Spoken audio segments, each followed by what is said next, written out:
Guys, another reel, another day. Tayo po ngayon ay magluluto ng basic ginataang munggo. Tama po ang pagkarinig nyo.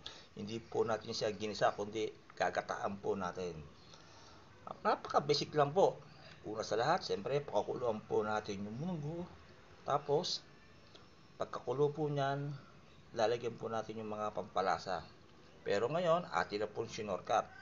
Kumbaga, nilagyan po na natin ng asin, paminta, at luya. Maya-maya atin po natin ilalagay yung gata. Pag ito'y kumulo pa ng konting-konti lang po. Just wait lang guys ha.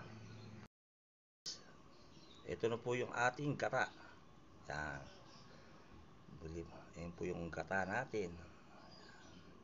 Kita nyo naman po. Bumili na po tayo ng nasa pack. Ito po yung nasa pack na gata. Coco Mama. Ayan.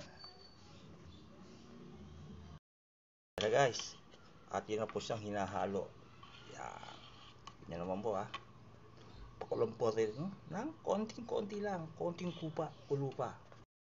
Ayan guys. Lagyan natin ng 4 cube. Pampalasa pa. Ayan. Guys. Ang kapartner niya. Pritong galunggong. Sige guys. Paalam na. Bye-bye.